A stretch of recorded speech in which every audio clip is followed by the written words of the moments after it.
ஒரு பிளான் பண்ணா இப்போ கடவுள் ஒரு பிளான் பண்ணுவாங்க போல்.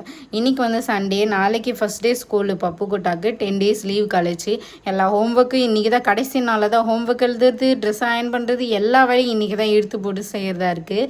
ஒரே டயர்டாக வேறு இருக்குது. ஒரு சைடு இன்றைக்கி ரெஸ்ட் எடுத்துக்கலாமா அப்படின்னு சொல்லி ஒரு மைண்டு வேறு, இதில் வேலை வேறு செய்ய முடியல, இன்றைக்கி குக் பண்ணாமல் விட்டுடலாமா அப்படின்னு ஒரு சைடு தோணிட்டு இருந்துச்சு.